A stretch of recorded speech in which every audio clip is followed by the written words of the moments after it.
All right, everybody, we're going to get started. Everybody can take a seat.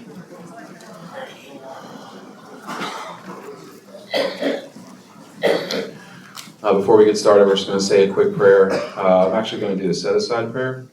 So if you can just take a moment to get quiet, help us to get silent and get still. God, we invite you in to be with us. As evidenced by the step that we're about to get into, the greatest gift you've given any of us, for better or for worse, is the gift of free will. To choose and to be, to act and to think as we want. So with that gift, it's vital that we invite you into all things, even if it's attending a workshop. And God, we pray that you may set aside everything we think we know about our illness, about the 12 steps, about the big book. And God, we pray that you may set aside everything we think we know about our old experiences and about what a new experience should look like. And God, we pray that you may set aside everything we think we know about ourselves, about each other, and most importantly, about you, God. So tonight we can have an open mind and a whole new experience with all of these things, especially with you, God. Please allow us to see the truth. Amen. Amen. All right, just briefly, we're going to pass a basket in accordance with our 7th tradition, which states we are fully self-supporting through our own contributions. If you are new or don't have money, don't worry about it. We just wanted you to be here with us today, but if you can contribute, it would be greatly appreciated. And with that, I've asked somebody to come up and read something on the 3rd step.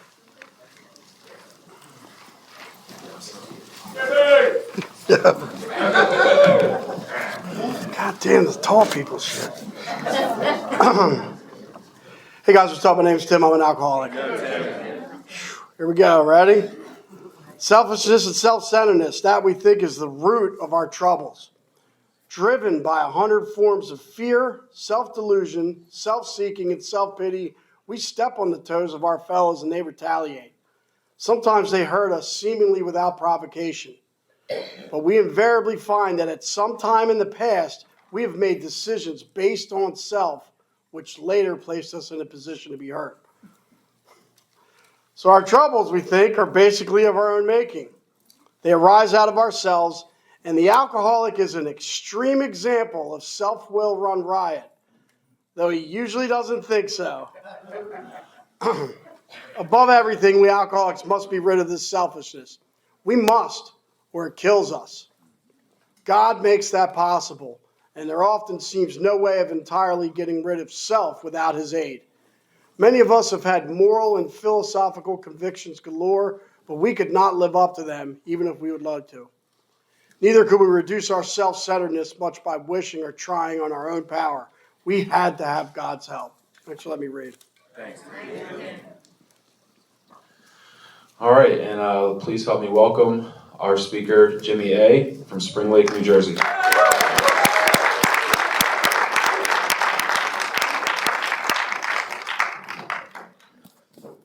You don't really believe that stuff he just read, do you? Hey, thanks, brother. It's always good to have family here. Hey, everybody, my name is Jimmy. I am an alcoholic. Grateful to be alive and sober, and it's been customary where I come from to let you know that I have a home group called the Design for Living Group in Neptune, New Jersey. I have a sponsor. I sponsor a lot of guys, but most importantly, I've been sober since my first meeting of Alcoholics Anonymous, and that was on March 28, 1987. So extremely grateful for this way of life and for Alcoholics Anonymous. And I don't know what's more shocking, that I'll be 36 years sober in a couple of weeks, or that I just turned 65 years old. I didn't think either of those things were kind of possible in my life. But I was in Kansas City last week, and I got to let you know, man, I am so sick and tired of seeing people with red shirts. So I'm really happy to be back in New York Giant country. Oh, hey. There you go. And I'd just like to thank Brad and Teddy for the kind invitation to come.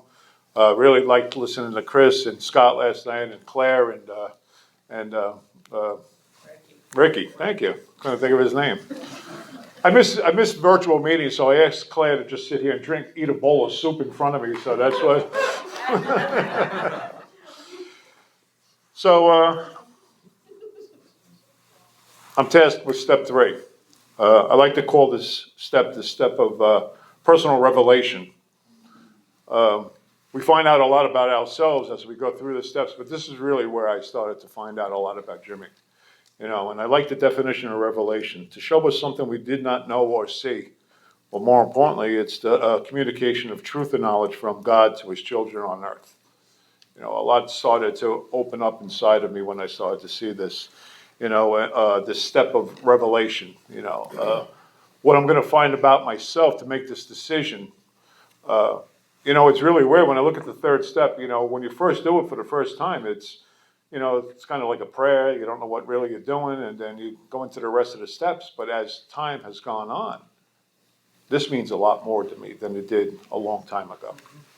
I hope to focus on take away my difficulties, that victory over them will bear witness. Because there's been a lot of difficulties. My recovery hasn't been one of getting on our spiritual rocket ship and going up, up, and away. 36 years of growing, hitting a wall, growing, hitting a wall, growing, hitting a wall. So that's where really I've been. So this disease of perception we all suffer from. The way I see me, the way I see life, the way I see circumstances, the way I see situations in my life are flawed. Because I can't see the truth of it. As I just read, why I can't see that is because I got these blinders up.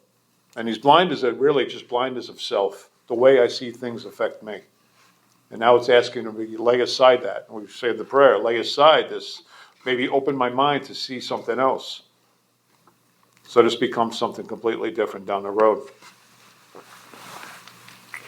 And the hard thing about step 3 is that I got to let go. I don't know that. I think I'm just saying a prayer. But I really got to let go of the idea of who I think I am. And see, that took a long time to find that out. I'm sitting in a railroad room apartment in northern New Jersey on the Hudson River overlooking Manhattan. And I'm getting that spiritual test. I've told this story a million times. I'm getting that spiritual test from a guy that's armed with the facts about himself, carrying a message of depth and weight. And the first question he says to me is, Jimmy, how long can you hold your breath? How long can you be in a 12-step program and not work the 12 steps? Second question he asked me was, what makes you alcoholic? And after a few seconds, I thought about it, and I stammered out of my mouth, I drink too much. Third question he asked me was, what does your relationship with God look like? Well, I'm a Catholic. I believe in God, but what does God really have to do with this? Then he asked me a question that might surprise a few of them. Chris kind of talked about this last night. But he looked at me and said, where's your big book? And I looked at him and I said, what's a big book? No, I'm sure there was a big book at a podium or a literature table or whatever, but I didn't know what. We weren't encouraged to open that book. I had no idea about that book. Really, like Chris said last night, it wasn't until the early 90s when Joe and Charlie blew through the Northeast that really started to open up our minds to what this thing is really about. And then he asked me a question that wasn't really a question, it was a consideration. Jimmy, if AA works, why do you have so many problems? Well, I'm not really working AA. I'm under the delusion that abstinence is a solution to the spiritual malady I suffer from. I think just not drinking is good enough. Now, I'm not embarrassed by my answers. I'm more embarrassed to let you know that I was 5 years sober in the rooms of Alcoholics Anonymous at that spiritual test I was getting. Dying of something I don't even know I was dying of. Guys have been talking about it all morning. They talked about it last night. I'm dying of this thing called untreated alcoholism. But you see, I got the good AA game face at this point, 5 years without a drink. Jimmy, how you doing? Everything's fine as my veins are about to pop out of my neck. Dying of this thing. Dying of this thing. Sleepwalking in my sobriety. Still trying to control things to my liking. Still with unhealthy dependencies, unhealthy expectations I put on people, living under the delusion that something out there is going to make me feel better in here. Whether it's, at one point it was drinking, drugs, women, and cars and money, but now it's just external materialistic things. I think that's a solution to my problem. Living in spiritual apathy. Living in spiritual stagnation. Don't know this stuff. Looking back, live life forward. See everything clear looking back. One of the most read pieces in Alcoholics Anonymous is How It Works. Meetings across the world opened up today, reading how it works. And if you're around a long time, after a while, you kind of fall asleep at that moment, right? You pull out your phone, you start texting, how it works just sounds like blah, blah, blah, blah, blah, right? Bill writes one of the most important paragraphs in that chapter. He writes it really specifically for Dr. Bob. As Scott was talking about, balking on his amends, right? Got loaded down here in Atlantic City. But then after that, he went and cleaned up, he mended fences, right?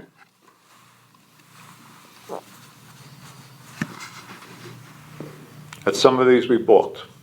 We thought we could find an easier, softer way, but we could not. With all the earnestness at our command, we beg of you to be fearless and thorough from the very start. Some of us have tried to hold on to our old ideas, and the result was nil until we let go absolutely. Why can't I let go? Why do I resist change? Why is it so hard for me to buy into what you're trying to sell me? It comes down to one word. It's my pride.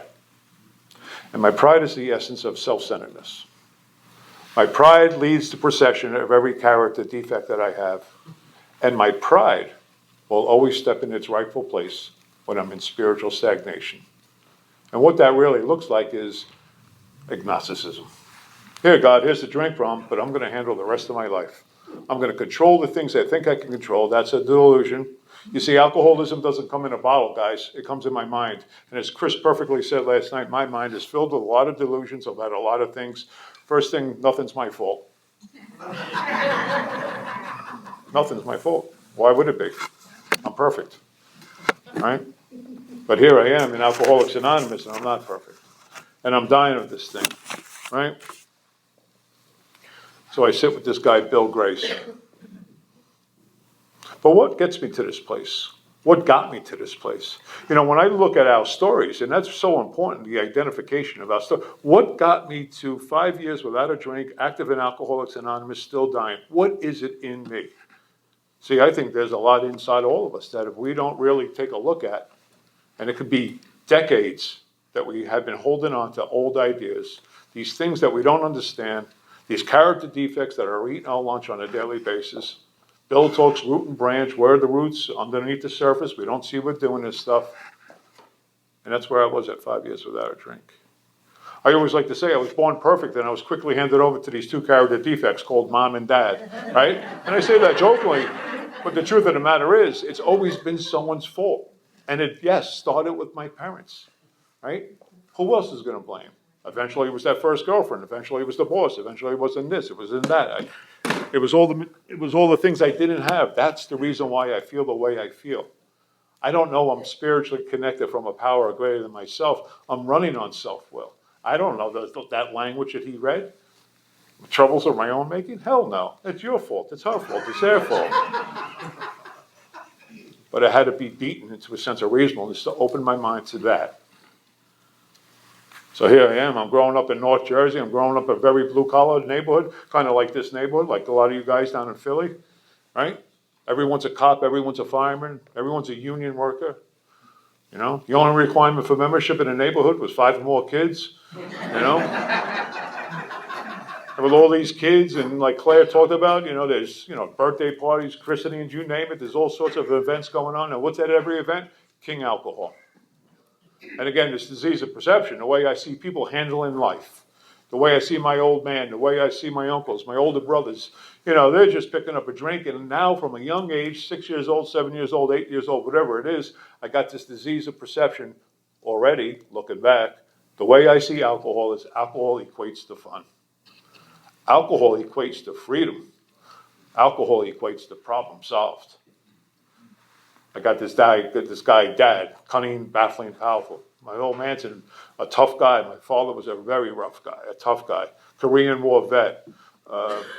He would have been 96 if he was alive. He comes from that generation. There's no hugs. There's no emotional nurturing. There's no fireside chat about the birds and the bees, any of that stuff.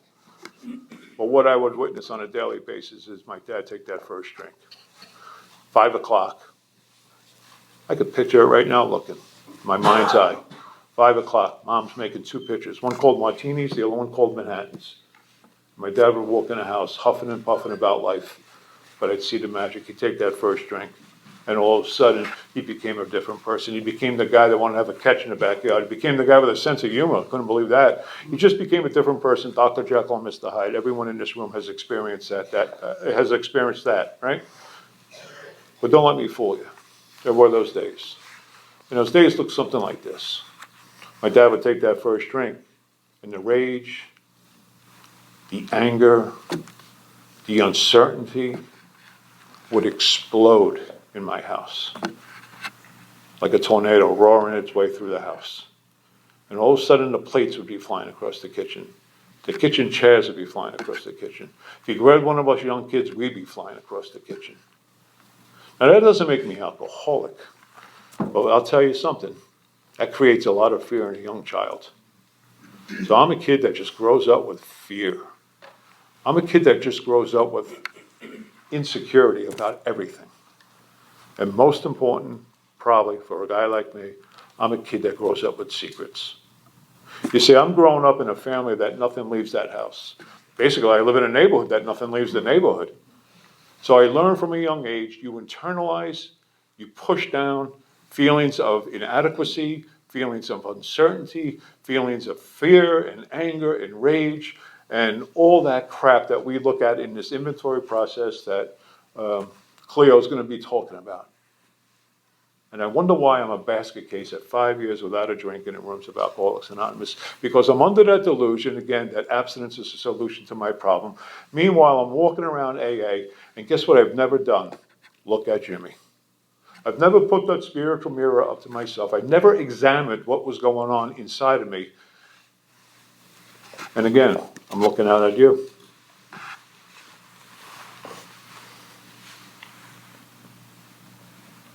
What happens to me is I pick up that first drink. I can remember it like it was yesterday. I can remember it like it was this morning. 52 years ago. Some of you guys weren't even born yet. 52 years ago. I'm in a cemetery with 5 guys. I still know them to this day.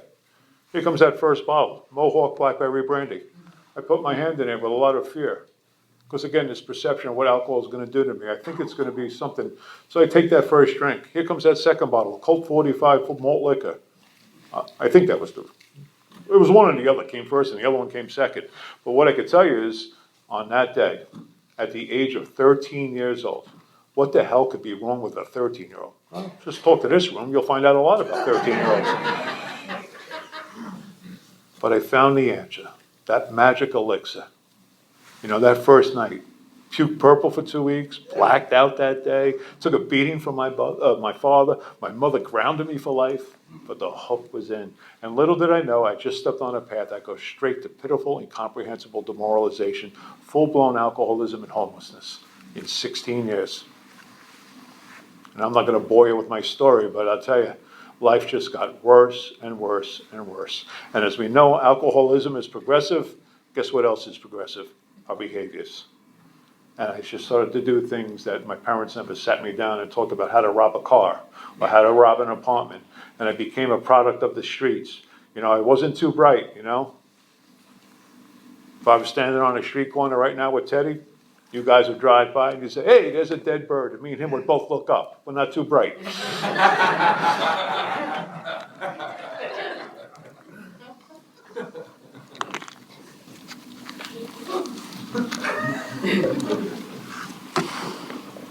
But what happened to me was this.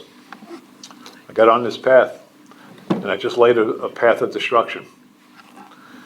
And I'm that guy. We heard about this. You know, I'm that external. I'm the double-edged sword guy. One part of me is blaming everyone for the way I feel and all the things in my life. But then there's another side of me.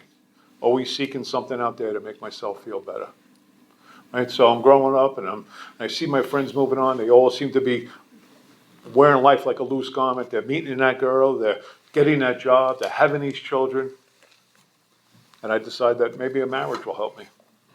Now, I don't think I'm alcoholic. I'm not even in denial. I'm a delusional guy. I'm not a denial guy. I'm a delusional guy.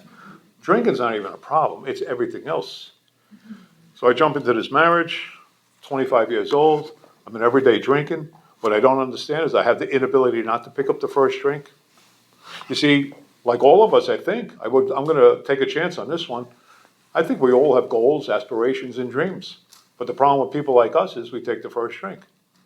And when we take the first drink, all bets are off.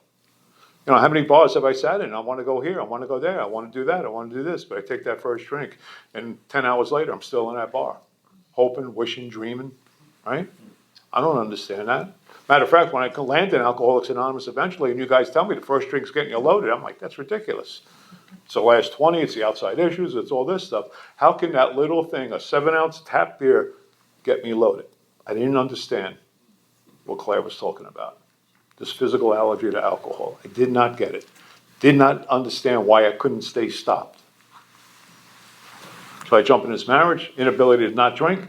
4 months into the marriage, I walk out of the marriage because drinking's more important than being a married man. I'm riddled with shame, I'm riddled with guilt, and I'm riddled with remorse, though I don't know those words until I land in here. Everything in my life up to this point resulted in one of those things: the shame of not being a good son, the shame of not being a husband, the shame of failing out of college, the shame of not being a good brother or brother. You know, shame, shame, shame. Alkies have shame-based identities. We all do. The guilt of the things I was doing, the guilt of the people I was hurting, the remorse of the things I did to the people that loved me. That was eating my lunch. And when I get into this marriage and I run out of this marriage after 4 months, I go down to Boca Raton, Florida. I'm sitting in a beautiful condo on the beach, the boats, the bikinis, everything that seems like a man would want. And I'm getting that knock. That knock we all get of the 4 horsemen every morning of terror, frustration, bewilderment, and despair. Why do I feel the way I feel? But I have a solution. It's called Johnny Walker Red. And I'm at this point in my drinking, at the age of 27 years old, that I just need to crack the seal of that bottle because I know the magic is in this bottle. I still believe that booze is the solution to my problem. It just suppresses the things that I feel deep down within. And I take that first drink, and good old grandiosity comes back in play. And here comes that little kid. It's her fault. It's their fault. It's everyone's fault for the way I feel. And I leave Florida, and I come back to New Jersey. And because I'm driven by self, I'm driven by these things that I don't even know I'm being driven by, I make a decision based on self to live on the streets of northern New Jersey. And for the next 19 months of my life, I lived homeless on northern New Jersey, lower Manhattan. You know, jumping turnstiles, stealing, robbing, thieving, panhandling, you name it, dehumanizing, pitiful, incomprehensible demoralization. First time I read that, boom, got me. I knew it. I knew it. I know what that feels like. And even now, standing here right now talking about that guy, feels like I'm talking about someone I don't even know. That's the power of Alcoholics Anonymous. And I'm running the streets. If I took a basketball made out of glass and just dropped it, and it shattered everywhere, that was my life. And I couldn't explain it. I couldn't explain how I was being so driven by me. See, I don't know that until I come in here and land with you guys. I don't understand the third step of turning my will and my life over to what? I don't have difficulties. It's you're the problem. I keep blaming everyone for the way I feel. I don't see it. And what happened to me is I walked in a bar one night. This old guy came up to me and goes, "Hey, Jimmy," what did he say? He said, "Jimmy, they're hiring guys like you in Newark Airport. Finally being seen for my potential. Guys like me. Guys like us, really. I gotta tell you. Because there was an airline back in the day, People's Express, which became Continental, is now United. You know, this is a long time ago. They just did Florida trips, like for $39. You know, you just drink and do 8 bowls of Coke on the plane. And that was just the flight attendants. Wait.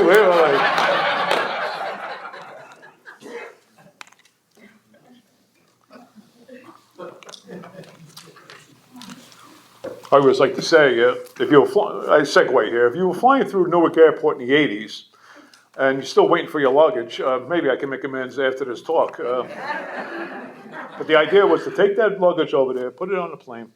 So the next day, me and 2 other guys, all 3 of us are now in AA. We steal a car and we go to Newark Airport.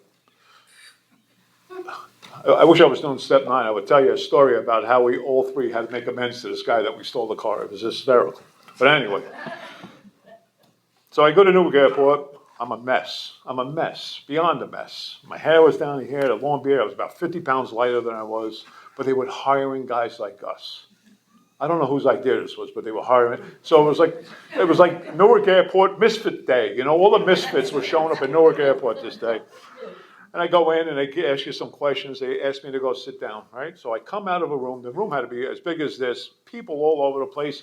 And I sit right in that chair, and I'm just sitting there. And I couldn't tell you for $1 million what I was feeling in that moment. The only way I could ever tell you how I was feeling was when I landed in the rooms of Alcoholics Anonymous and eventually read that book. And I opened up the Bill's story on page 8, and he gives a description of his first step experience, which really becomes my first, and I think all our first step experiences, when he says, no words could tell of the loneliness and despair I felt in a bitter morass of self-pity, quicksand stretched around me in all directions. I've met my match. I've been overwhelmed. Alcohol was my master. And for the first time in my life, at the age of 29 years old, I sat there and thought about my life. And for the first time that I could ever remember, I think drinking's a problem. And like many of us, I sat there with the wind blowing through the hole in my soul, dying of this thing I don't even know I'm dying of, when all of a sudden, a complete stranger sat right next to me. And after a few minutes, he looked at me and said, "What's your problem?" And I spit up my life story on this guy. And he looked at me and said, I have the solution for you. I said, "What's that?" Pre-cell phone, pre-beeper days. Yes, guys, there was a moment in history that there was no cell phones. He pulled out a piece of paper and he wrote down a street. You know what this is? It's my old neighborhood. Put a number in front of that street and he asked me a very peculiar question. Is it possible for you not to take a drink today? And I was honest with the guy. I want to drink right now. It's like 10 o'clock in the morning. He goes, try not to drink and be in front of this address at 7 o'clock tonight. I just brought a guy past that spot, guy I sponsor. I said, look at that piece of cement right there. I said, you've heard my story 1,000,000 times. That's where I stood on that night at 7 o'clock, on that piece of cement. My knees knocking, my head chirping, delusional, my stomach churning. Did I even meet a guy today? Was that a dream? I was so shot out. When all of a sudden, a 1979 Chevy Impala pulled up, and the stranger was driving it, and we had a bunch of other strangers in the car. And they said, the most spiritual thing you'll ever hear in Alcoholics Anonymous, we all know that, get in the car. And I got in the car with these guys, and they took me around the corner to my grammar school, where I had all sorts of contempt towards God, towards goodness, to the Catholicism, you name it, anything good was not for me. And they walked me into my first meeting of Alcoholics Anonymous. March 28, 1987. And I've been here ever since. And you got to tell you something. Walking into grace doesn't feel like walking into grace. It felt like I was walking out of chaos. I did not understand the enormity of what I was about to walk into. How this thing called Alcoholics Anonymous was going to change my life slowly. Thank God. Painfully at times. Thank God. And I walked down that every Catholic school in America had battleship gray paint. I swear to God. I could still smell it on my nose when I think of it. Walked down that and I swear to God, I walked into the cafeteria and I looked. And the first thing I thought of was 6th grade, 7th grade, 8th grade, sitting in that cafeteria. Hopes, dreams, aspirations, want to be somebody. Don't want to be a union worker. I eventually became one. But I just wanted something better for myself. But what I did not understand is I took the first drink. At the age of 13, I'm in 6th grade. There's a moment in all our lives, I believe that God, or let me rephrase that, I think there's a moment in our lives at some point where something changes us. I mean, we're alcoholic. I believe I'm alcoholic from the get-go, but there's just these moments.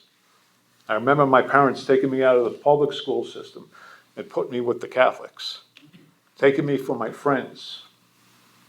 Now, I'm not going home saying, Mom, you can't do that. I'm filled with fear. I'm filled with insecurity. I got a lot of anger issues. No, I don't know that language. But they put me with this new place. And at the age of 13, as a 6th grader, I take that first drink. I have no clue that I'm being driven by self. I have no clue that my troubles are of my own making already. This third step is not even something on the radar right now. All I know is that, I'm walking down that hall. And I'm walking with a bunch of strangers, when all of a sudden I smell coffee. Now that's being generous. Because now you young guys might have to Google this. There was, I know Chris remembers this because there was a thing called Sanka. Anyone remember Sanka? Yeah, the astronauts used to drink that stuff, But this was the AA coffee of the 80s. And, but all kidding aside, as I walked towards that door, I met the most important person we'll ever meet in AA. We call him the greeter. And that gentleman put his hand out to me, and I grabbed that flimsy reader, and he pulled me into you. I've been here ever since. And life got great immediately for me. I bounced back tremendously. I got back with that wife, got a haircut, cleaned up, started talking full sentences, all that stuff that we take for granted, right? Got back with that wife, had 2 kids, got a job. I finally got a house. I had money in my pocket. I had a bank account. I had so many material things that you thought I'd be on my way. But let me tell you something. To the untrained eye, it looks like normal living is the solution to alcoholism. And it's not. Because here I am 5 years later, suffering, dying of this thing. No idea what's going on. And this guy, Bill Grace from St. Paul, Minnesota, comes into my life. Ironically, the same place where my sponsor is from today, St. Paul, Minnesota. And he sits me down and we starts to talk about these 2 things. He started to do what a salesman does. He painted me into the corner on my drinking. We talked about Soaport's grave. We talked about Dr. Soaport's, doctor's opinion. He talked about what Claire was talking about. He talked to me about the second step. Nowhere in this literature, nowhere, does it say AA is about getting us to quit drinking. Those early chapters tell us quite the opposite. You can't quit. Lack of power is your dilemma. You have no mental defense against the first drink. I didn't know that. And this man started to sit with me. And he started to talk about the goals of Alcoholics Anonymous. Goals I believe today, it's just my opinion. The 2 goals of Alcoholics Anonymous, I believe, are the obvious one is number 1. Don't pick up the first drink. But I think the second one is the one we all want to attain. And that's to step into the sunlight of the Spirit. That place the steps take us to. That place where we walk out into the sunlight and feel the warmth of God. That place where we start to experience freedom. That place where the bondage of self starts to get removed. That place where we get placed in a position of neutrality, safe and protected. John Travolta. That's what I always think when I say that line. John Travolta. There used to be a thing on the after-school special. Again, I'm talking about the old times, not now. And there was a movie called The Boy in a Bubble. And it was John Travolta. He had an autoimmune disease. I don't know why I'm going here, but I'm going here. Because I like this. And it's a good analogy for me. And he had his autoimmune. He lived in a bubble. Nothing can come in to affect him. Isn't that what we do here? I get in the God bubble. And nothing's going to affect me.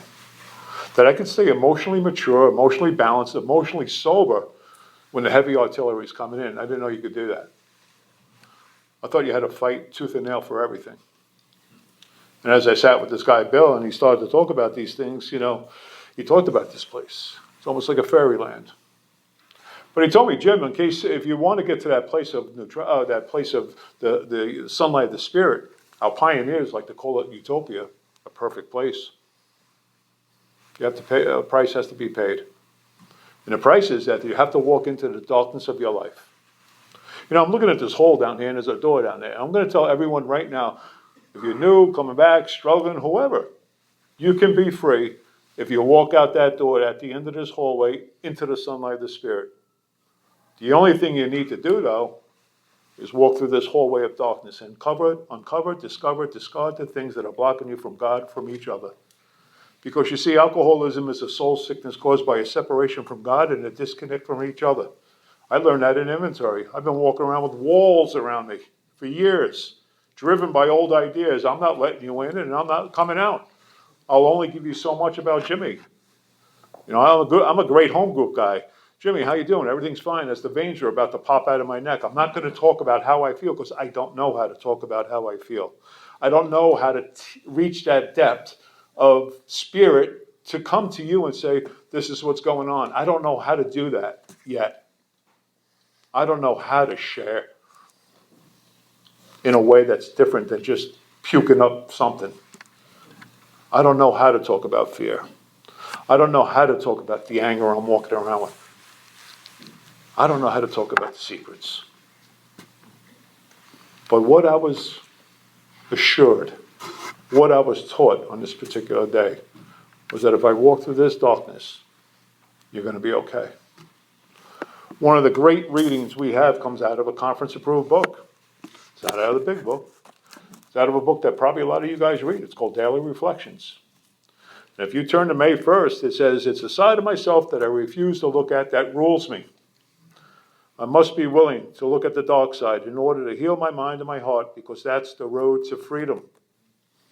I must walk into darkness to find the light, and walk into fear to find peace." See, I can't make this decision unless I decide to walk into the darkness of my life. Can't do it. Can't get free. I can go through the mechanics of all this crap. You know that. Anyone could write an inventory. Anyone could share that inventory. Anyone could go, "I'm sorry" to somebody. This is asking me to go to a depth at a level that I never knew existed. See, the old timers would say something like this: "Jim, AA is like a big bonfire. Most people are walking around the fire, but eventually the fire is going to change. Fire is going to die out. But if you really want to grow, if you really want to change, you have to walk through that fire. You have to be willing to walk through that fire and get your ass burnt and feel the uncomfortability of change." And see, there's one thing I can't do for one person in this room, and not anyone in this room could do for me, and that's give you willingness. Willingness is an inside job, and what makes us willing? A good whooped ass. 5 years, Chris, 8 years, or Claire. I'm blacking out here. Claire with 8 years. I mean, how common is that story of just being around AA, hanging on, right? Not knowing. And I don't beat up the old timers for that. What am I going to, "Oh, you didn't read the book. You're 40 years sober, but you didn't read a book. You're not doing it right." Oh, I mean, that's ridiculous. Matter of fact, the guys I got sober with, they didn't know the difference between a phone book and a big book.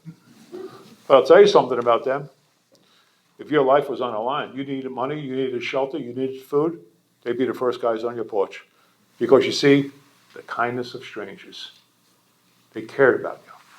They cared about you. Yes, they couldn't quote pages. Yes, they couldn't tell you where it was in a book. But their actions displayed what we do here, service.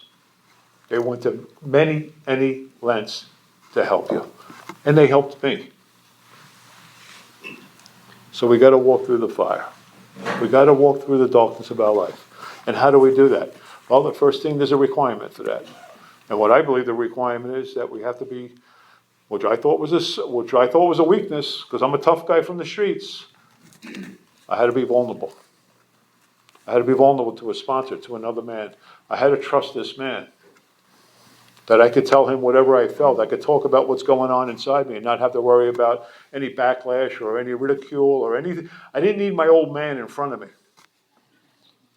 I needed someone who understood. And thank God for this gentleman, Bill Grace. So we started to talk about that first step. Took me into the doctor's opinion. I had no idea about this physical allergy she talked about. I had no idea about this mental obsession.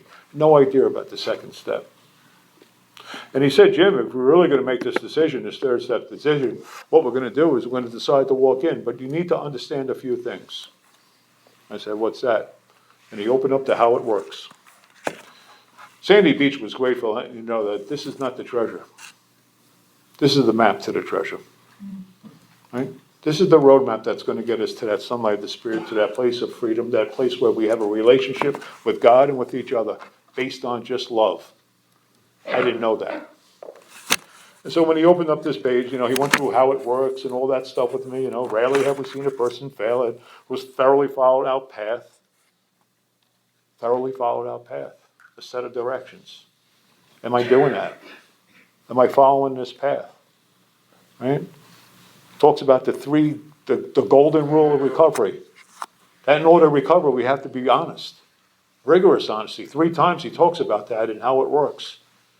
See, again, I'm dead asleep sometimes when you guys read this stuff at your home group.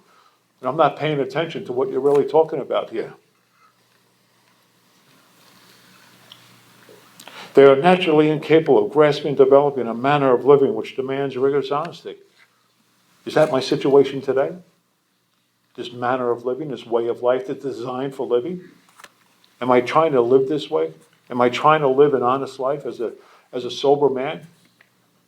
Have I put away or set aside all the things I think I know about what? This? So I could have a new experience? That that paragraph I read. I've tried to hold on to my old ideas. Result was no. Remember that we deal with alcohol, cunning, baffling, and powerful. I wish they put one more word in here, patient, because it'll wait your ass out. How many people have I seen sober just as long as me drink again? I'm sure a lot of you guys have seen people that, he'll never drink again, and she's drinking again. The pandemic has kind of cut a lot of people's legs out from underneath them. Isolation, just where our illness wants us. Alone in our apartment on a computer. Now, I'm not knocking virtual platform. I've used it. Well, I know a lot of you guys use it. But what a great place to get onto a meeting, don't talk about what's going on, shut my laptop, and then get back in my head. And then when my sponsor calls me the next day, what's going on? I give them about 20% of what's really going on. Don't talk about the fear, don't talk about the insecurity, don't talk about the secrets. Your secret's your secrets, as they used to say all the time. Half measures availed us nothing. Hey, I got a news alert. Being honest half the time doesn't make you an honest person. Being kind half the time doesn't make you a kind person. Half measures availed us nothing. And then he went into the steps, and he read the steps to me. And with every step, there's principles embedded within the steps. And page 19 is very clear. Elimination about drinking is just the beginning. A more important demonstration of our principles lies where? In our respective homes, occupation, and affairs. What's it look like to carry the principles of the 12 steps into those places of honesty, integrity, service, courage, spiritual awareness, all those things that we read. And then we come out of that back end and we read the description of the alcoholic, the chapter to the agnostic, our personal adventures before and after to make clear 3 pertinent ideas. And I remember sitting with this guy, Bill, and he read these pertinent ideas that were alcoholic and could not manage their own life. See, these are steps of conclusion. There's no action. I need to look at my life, put it on black and white. Turn the reel, I was going to say reel to reel, half of you don't even know. Put the VCR, put something on, then you'll see. You know what I mean, right? Replay your life, that's what I should say. Just replay your life. Can I manage that probably no human power could have relieved our alcoholism. Am I done trying to make her my higher power? Am I done trying to make therapy my higher power? Am I done trying to make medication my higher power? God could and would if he was sought. Am I seeking this power with the desperation of a drowning man? Right? Or am I just, man, this sounds pretty drastic. Being convinced. I was always taught if you're not convinced, we can't move forward. That you're not getting something somewhere in here. Maybe you believe that you can still drink successfully. Maybe you don't think a power of your own. And see, that's a great thing, that they give us your choice, a power of whatever you believe your power is. And whether it's God, whether it's nature, whether it's the ocean, whether it's whatever. You choose. Open door policy here in Alcoholics Anonymous. We're not going to tie you into any kind of dogma or any of that stuff. You choose what you want to use. Am I going to chase that? Being convinced. We're at step 3, which that we decided to turn our will and our life over to the care of God, just as we understood Him, just what we mean by that, and just what do we do? The first requirement, not the first suggestion, the first requirement is that my life run on self-will has hardly been a success. Most of us have been self-propulsion. I've been on my own power for everything. And now it's asking me to open my mind to maybe using some sort of other power. And I love how Bill starts to lay out the next couple of pages. And he's like, he makes this like, the director of a play. And what the director of the play wants. And I think we're all directors, right? In one way or another. But what I didn't understand is that when I'm trying to direct you, I don't understand that you're trying to direct me. See, that's a baffling thing too. I think by just directing you, I don't see that you have an agenda and she has an agenda and they have an agenda. That we're all trying to direct each other. But see, some of the things I started to learn as I read this is that I put conditions on every relationship I've ever been in. If you do this, I'll be happy. If you don't do this, I'll be happy. Right? I give a script to everyone. And see, putting conditions on relationships is because I'm selfish and self-centered. I want what I want when I want it. So I expect you to do these things for me. Right? We write a script for everyone. We write a script for our wives, our husbands, our partners, our kids, our bosses. The people on the highway, we write a script. And the minute they don't fulfill their script, their role, what happens? They become script violators. And now resentment starts to set in. Fear starts to set in. Seething anger starts to set in. And we start to display that anger in our tone, in our actions, the way we drive a car. I mean, it just goes on and on and on all day.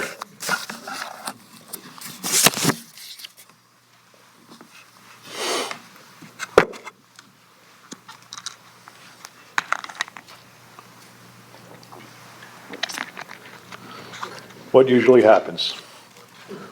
The show doesn't come off very well. We begin to think life doesn't treat us right. We decide to use more willpower, more self-power, more self, more self, more self, more self, and still the play doesn't suit me. Admitting I may be somewhat at fault, I'm sure that other people are more to blame. So I'm under the delusion, like many of the other delusions, that nothing's my fault. I can't see the truth about what's going on in my life. And again, I can't see this because I'm just learning this stuff. 36 years almost sober, I could see myself all over this. I could see how I manipulate. I could see how I manufacture a story in my mind. I see how I try to get my will to adhere, or get you to adhere to my will. I see that clear as day sometimes. I don't see it when I first go through this. I become angry, indignant, self-pitying. What's my basic trouble, right? You never know who's going to show up at the door. One day I'm going to be happy, joyous, and free. The next day I'm going to be a tyrant. You don't know who's in front of you. My wife is confused. My family's confused. My parents are confused. Who is this kid? And what I don't know, I'm being driven by self. So I'm so insecure. I have so many fears. I don't know how to bring this to God because I don't have a God in my life.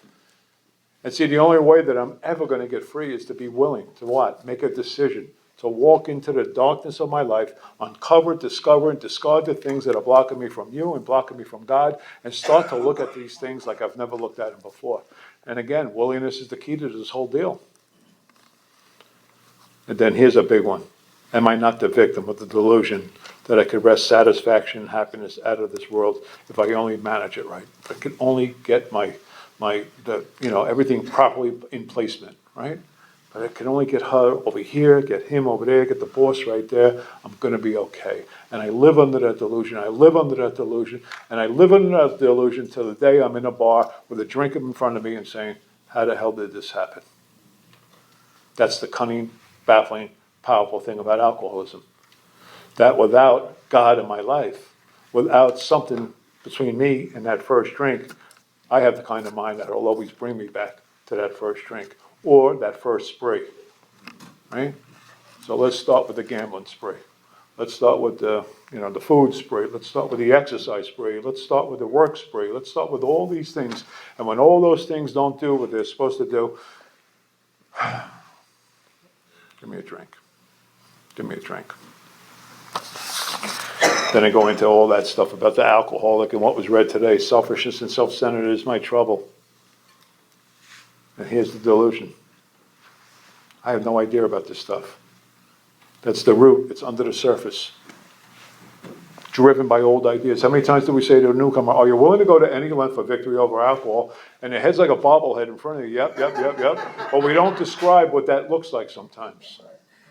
And then we see in the book, 15, 18, I don't know how many times, they beg us to lay aside our prejudice, our old ideas towards what? Well, let's start with everything. And do we describe that? Do we talk about what these old ideas look like? These things that are underneath the surface. And how driven we are by our old ideas about everything. My sponsor once gave me an assignment. It's not in the book. It comes out of sponsorship school or something like that. I think grad school. It was like the master's program for sponsorship, I'm 13 years sober.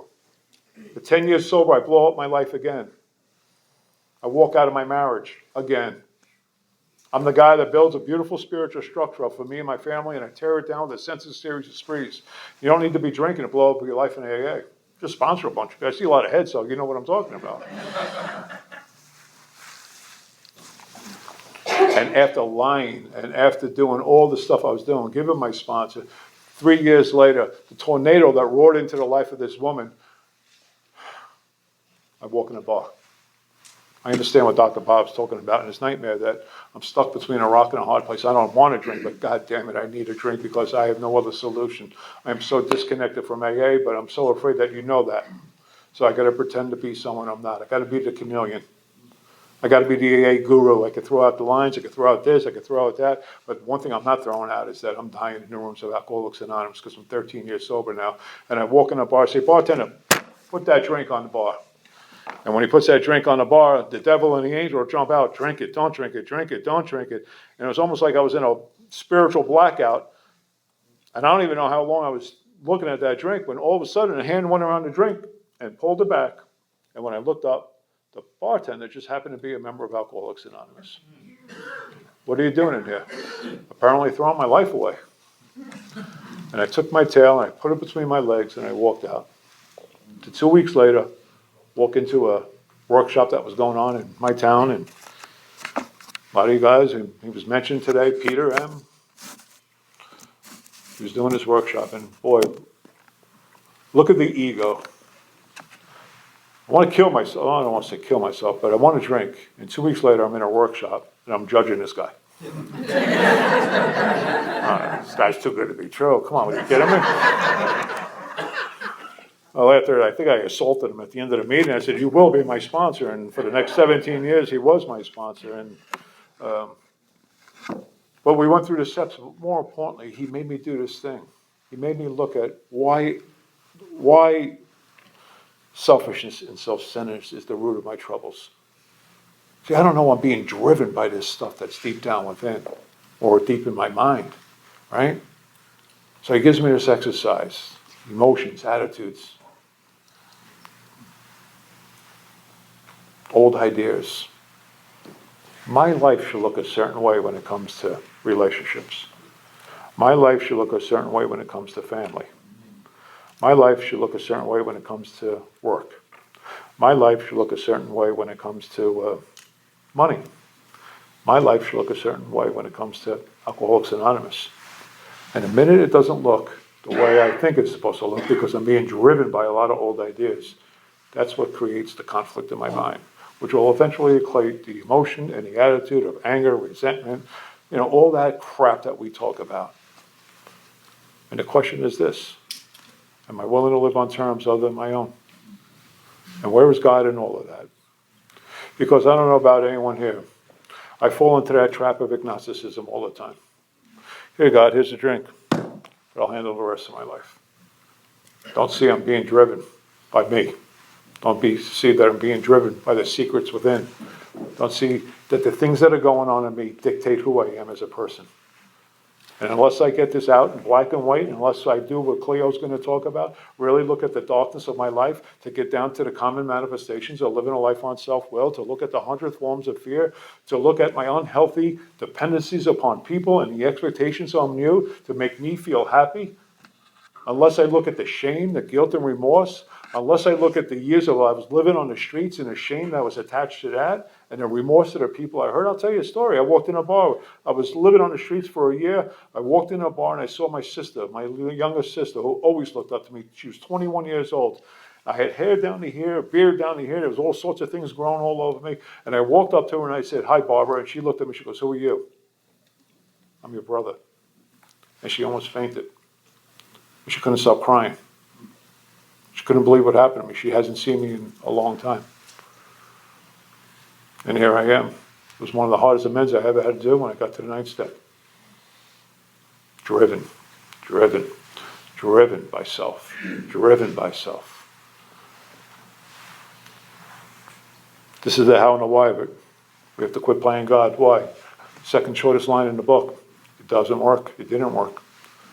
followed closely by another line that's in the book, but not, I'm going to use it now because it's the shortest line in the book, obviously. Is it obvious?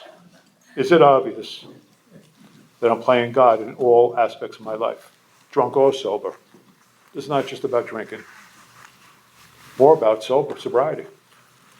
Am I still playing God in your life today? Am I still trying to control you today? Am I still trying to manipulate today? Am I still under the delusion that my character defects have value? If the business is going to be successful, we can't fool ourselves about value. Am I fooling myself about value? Am I fooling myself about what's going on in here? So the decision, simple decision as it says, a simple concept, that God's the director. So I am getting out of the director's chair. God is the boss. I work for God. Right? He is the principal. We are the agents. We all know that. Right? What's a principal? A sports star, movie star, right? They got agents. What do the agents do? They work for God, the principal. They get the commercials. They get the endorsements. They do that work. So if God's the boss and I work for God, what's the job that God has tasked every one of us in this room today to do? Help his kids. That's it. Help his kids. And if we do that, God's the father, we are the child. And in most good, healthy families, I will say, what does a father do? He takes care of his children. So if I turn my will and my life over to God and make this decision that God's the boss, I work for God, I got a job to help his kids, God's going to take care of me. And he's not going to give me what I want, he's going to give me what I need. And those third step promises come out really unbelievable. When we sincerely take a position, all sorts of remarkable things follow. We had a new employer, God. Simple. Being all-powerful, he provided what we needed, not what we want. If we keep close to him and perform his work well. How do we keep close to God? Prayer, meditation, Alcoholics Anonymous meetings, sponsorship, accountability, talking with each other, going to the diner, going to Dunkin' Donuts, going wherever, one drunk talking to another. I can tell you about a lot of things about AA, but when you put it all into a funnel, it comes out of the bottom. This deal is about one thing and one thing only. One drunk talking to another, sharing experience, strength, and hope. Established on such footing. See, the process of the 12 steps is about ripping us out of that sick spiritual soil and planting us on that new spiritual, sick soil, and planting us on the new spiritual soil. Eventually, our roots will grasp this new soil through the work we do from this point forward. We become less and less interested in me, and more in my plans and my designs, and more we become interested in seeing what I can contribute to life. As we feel this new power flowing, we enjoy peace of mind. As we discover we can face life successfully, as we become conscious of his presence, we begin to lose our fear of today, tomorrow, and hereafter. We are brought back to where God intended us to be. We are reborn in the rooms of Alcoholics Anonymous. And all I got to do is make a decision to walk into that darkness and to uncover, discover the things in me that are blocking me from you and me from God. And I got on my knees with this guy. And I held his hands. I've been in a million prayer circles at this time from AA meetings. Never had a problem holding someone's hand. This particular day, I got on my knees and I held his hands. He knew the prayer, which was amazing to me. I didn't, and he gave me a book, and I opened the book. And we both said that prayer. And what I want to tell you is that something happened in that moment. His spirit entered my spirit. And there was this hope that I never felt before. See, he sold me on the first step, and that's what we do in Alcoholics Anonymous. We're all salesmen for the first step. You're going to get loaded if you don't change. But what he started to really sell me on was the second thing we sell in Alcoholics Anonymous, and that's called hope. That there's a way out. You just got to be willing to do things that are very uncomfortable, or maybe you don't even believe in. But you got to do it and get free. And when I was on my knees, I just felt that. And then the prayer is just an affirmation of that. And I just want to end on a story. In the prayer it says, take away my difficulties, that victory over them may bear witness to those that would help with thy power, thy love, and thy way of life. My mom has been on my mind a lot lately, for a while now. Every time, that's one bad thing about an iPhone. Every time you start to forget about something, the memory picture shows up and all these, thank God I have no ex-wife or kids in it. Girlfriends in there. 1990, I'm sitting at my kitchen table with my mother. She's, 4 years, like 6 years ago, right when COVID hit. I'm sitting with my mother at the kitchen table. I made amends to her 27 years ago, so she looks at me, she goes, couldn't find you. I'm like, what? Couldn't find you. I walked the streets for 2 years looking for my son. I couldn't find you. I stopped at bars. I showed you a picture. I couldn't find you. And I wanted to justify that. I wanted to say something to make her forget that. But my mom started to suffer from dementia. And as fast as she said that, in the company of me and my wife, she didn't even know who she was. See, at 90 years old, she had a knee replacement. She was a Jane Fonda workout freak. It was unbelievable. But she got this knee replacement. But when you get anesthesia at that age, you get dementia. A lot of people do. She has dementia. My mom started to suffer. And I became the parent to my parent.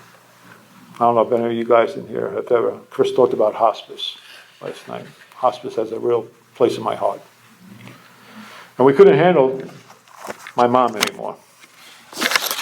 So we put her into an assisted living. And when COVID hit, everyone in the place got COVID. And my mom died. And I just had my third knee replacement. And I was coming out of therapy, and the hospice nurse called me. She goes, Jim, you need to get here. She's going. So I go down, take the test, put the PPE on, and the hospice nurse stops me. She goes, she's not going to be able to open her eyes, and she's not going to be able to talk to you, but she'll know you're in the room. Now, I'll tell you how delusional I am. I think I'm walking in to see my 60-year-old mother. I'm walking in to see my 94-year-old mother. And my sisters are hitting me up on the phone saying, FaceTime so we could all talk together. I haven't seen my mother in 6 months now because of what's going on. And I don't understand that COVID or dementia shuts the brain down. The way the doctor told me best was take a sponge filled with water, just squeeze it, and that's what's going on in her brain. She thinks she's eating, but she's not eating. So she's not going to be the person you see when you walk in a room. And I walk in a room, I don't want to curse, but it's a skeleton. My mom in that bed. Take away my difficulties, that victory over them will bear witness. How many meetings, how many people have I heard from a podium talk about those moments? How you guys have shared your experience of walking through that stuff. And here I am walking through that stuff on my own, I think. I don't understand that God is in my life.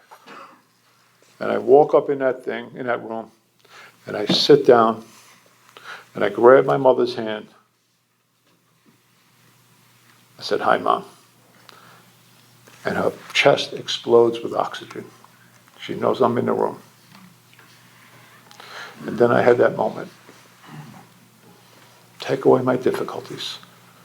What are my difficulties? Fear, anger, all sorts of character defects, what's going on in but God, please take this away. Let me just be a son to this mother.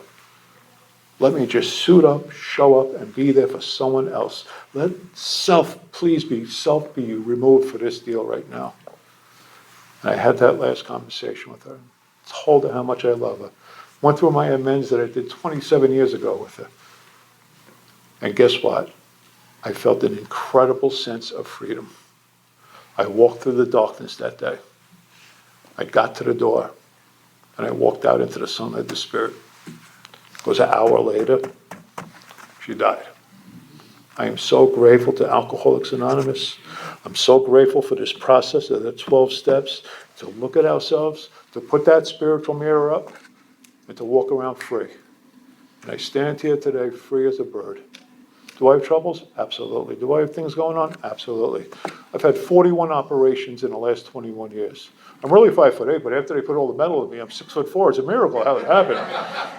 But the truth of the matter is we all have crap. But what we do have in common here is this way out. 12 steps of Alcoholics Anonymous, the fellowship, the service we do, jump in a boat, get in the middle of these three legacies. As they said when I had 90 days sobriety, you put one hand in God and one hand in AA, you'll never have a hand to pick up a drink. Thank you so much.